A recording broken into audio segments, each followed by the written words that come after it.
तेरी कृपा बिना न हिले एक भी अणु, लेते हैं श्वास तेरी कृपा से तनु तनु। ये उसकी कृपा होती है, उसकी उदारता होती है, उसकी दया होती है, तब जाकर हम भगवान की पावन कथा को श्रवण कर पाते हैं, सुन पाते हैं, धारण कर पाते हैं।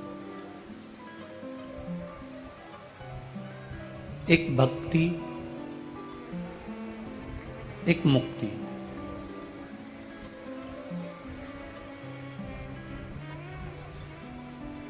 प्राण त्याग देना, प्राण छोड़ देना, अपने शरीर को छोड़ देना। मिठास नहीं आ रही बाबू। अपने शरीर को छोड़ देना, अपने प्राणों को त्याग देना, ये एक अलग विषय हो गया।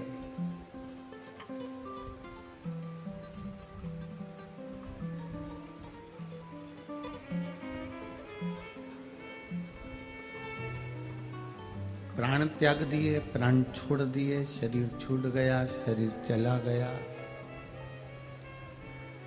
फिर कोई नई योनि में, फिर कोई नए क्रम में हमारा जन्म हो गया। फिर मनुष्य की देह मिल गई, नहीं मिली तो कोई दूसरी देह मिल गई, फिर प्राण त्याग दिए, फिर दूसरी देह में आ गए। पुनरपि जन्नम पुनरपि मरणम, बार बार जन्म ले लेना, बार बार मृत्यु को उतर जाना, फिर जन्म ले लेना, फिर मृत्यु आ जाना। पुनरपि जननम और पुनरपि मृत्यु के, मरणम के इस कर्म से हम बार बार चल रहे हैं। पर कभी भगवान से ऐसी प्रार्थना करना कि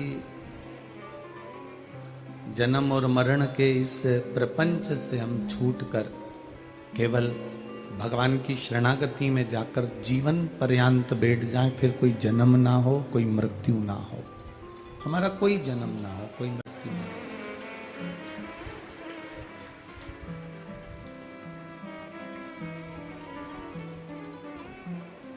हम सुख को अपना बनाना चाहते हैं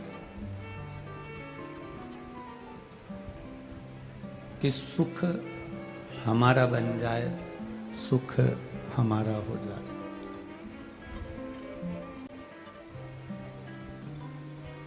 परशु महापुराण की कथा कहती है सुख और दुख ये दोनों मेहमान की तरह हैं। थोड़ा समय आता है अच्छा, फिर चले जाता है, फिर बेकार समय आ जाता है, फिर वो चले जाता है, फिर वापस अच्छा समय आ जाता है, फिर वो चले जाता है, फिर बेकार आया, वो चले गया। सुख और दुख ये अतिथि की तरह है, मेहमान की तरह है, जाना आना इनका लगा रहता है। परशु महापुराण की कथा कहती है सुख दुख अतिथि की तरह आएंगे और जाएंगे। शिव तत्व कह रहा है, शिव महापुराण कह रही है, सुख दुख भले अतिथि हों, पर मेरे भोलेनाथ को, मेरे डोलेश्वर महादेव को, मेरे पशुपति नाथ को, कुबेर भंडारी को, मेरे शंकर को, मेरे विश्वनाथ को तुम अपने परिवार का एक सदस्य बना लो। क्योंकि सुख दुख तो आएंगे और जाएंगे, पर महादेव हमारे परिवार का सदस्य बनेगा। मेरे भोलेनाथ, मेरे शंभू, मेरे त्रिकालदर्शी, मेरे कैलाशी, मेरे शंकर अपने परिवार के एक सदस्य बन जाए। फिर अतिथि कितने भी आए और अतिथि कितने भी जाएं, कितने भी मेहमान आ रहे हो, कितने भी जा रहे हो, सुख कितना भी आ रहा हो, दुख कितना भी आ रहा हो, सुख दुख कितना भी आना जाना चालू हो, कितना भी आना जाना चालू हो, उससे कोई मतलब नहीं पड़ता। सबसे मूल,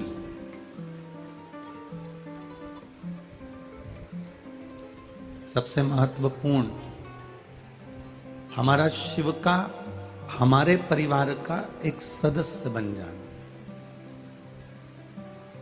और जब भोलेनाथ जी अपने परिवार के सदस्य बन जाएंगे, शंकर भगवान अपने परिवार के सदस्य बन जाएंगे, तो जो घर का सदस्य होता है वो घर में घर जैसा रहता है, अतिथि जैसा नहीं रहता, मेहमान जैसा नहीं रहता।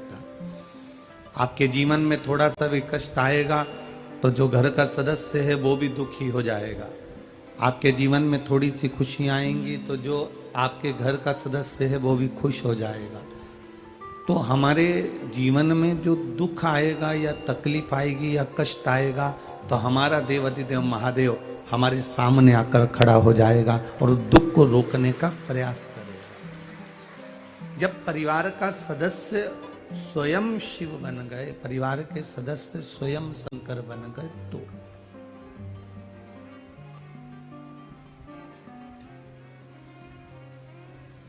मैंने तेरे ही भरोसे बाबा, क्वालिटी नहीं आ रही है बिल्कुल भी, तेरे ही भरोसे हवा बिच उड़ती जावांगी, बाबा डोर हटो छड़ी में कटी जावांगी, भोले मैं तेरी पतंग, शंभू मैं तेरी पतंग। अतिथि में और परिवार के सदस्य में अंतर होता है। अतिथि आया है तो वो केवल रहेगा, खाएगा, पिएगा, रुकेगा, कपड़े बदलेगा, मिलेगा, जुलेगा और चले जाएगा।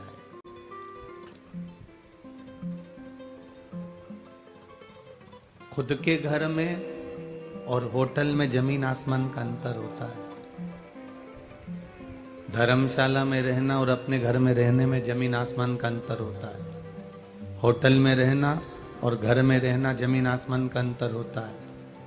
होटल में, धर्मशाला में व्यक्ति आता है, चादर भी बेकार कर जाएगा, टॉवल भी बेकार कर जाएगा, वॉशरूम भी बेकार कर जाएगा, घर का पूरा जो भी होटल का सामान है उसका मिसयूज कर कर पटक कर चले जाएगा। धर्मशाला में कहीं थूक जाएगा, गंदगी कर जाएगा, कहीं कुछ कर जाएगा, कहीं कुछ कर जाएगा, पटकेगा, चले जाएगा।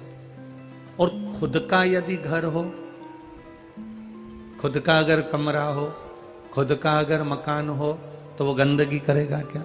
जम के बोलो जरा, नहीं करेगा। स्वयं का अगर घर है, स्वयं का मकान है, स्वयं की भूमि है, स्वयं की प्रॉपर्टी है, स्वयं की जगह है, तो वो उसको संभालने का प्रयास करेगा, तो उसको संभालेगा।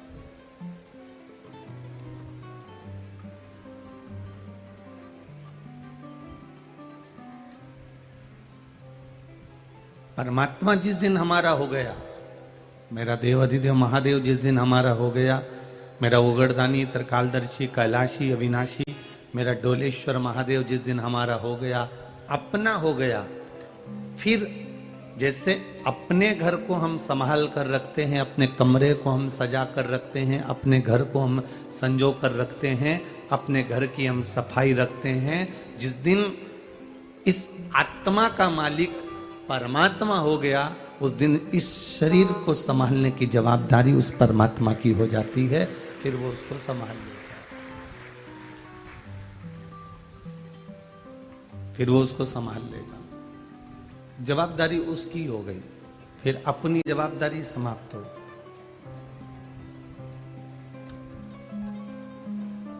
एक छोटा सा बच्चा टेबल पे से कूदता है, जब वो अकेला रहता है ना, कभी नहीं कूदता है। बच्चा जब अकेला रहेगा तो टेबल पे से कभी नहीं कूदेगा, कुर्सी पे से कभी नहीं कूदेगा, कहीं ऊंचे स्थान पर से कभी नहीं कूदेगा। जब उसके माता पिता बैठे हों, जब उसके माता पिता रह रहे हों, जब उसके माता पिता वहां सामने होंगे तो वो ऊंची टेबल पे से भी कूद जाएगा, ऊंचे स्थान पे से भी कूद जाएगा, ऊंची जगह से भी कूद जाएगा, क्योंकि उसको मालूम है अकेला हूं, कूदूंगा, कोई मुझे झेलने वाला नहीं रहेगा, कोई मुझे उठाने वाला नहीं रहेगा। पर जब उसके माता पिता सामने होते हैं तब वो टेबल पे से कूद जाता है, पलंग पे से कूद जाता है, ऊंची जगह पे से कूद जाता है, क्योंकि उसको मालूम है कि सामने मेरे माता पिता बैठे हैं। हमको जिस दिन ये समझ में आ गया कि मेरे मस्तक पर, मेरे हृदय में, मेरे चित्त में, मेरे वृत्ति में, मेरे मन में मेरा महादेव बैठा है, तो आप भी कहीं पर भी कूद सकते हो। जब आपकी वृत्ति में आ जाएगा कि शिव मेरे साथ में है, भगवान भोलेनाथ मेरे साथ में है, तो आप कहीं पर भी कूद सकते हो। ये काम करना है, कर लूंगा, वो काम करना है, कर लूंगा। क्यों? क्योंकि काम मैं नहीं करता, प्रभु आपकी कृपा से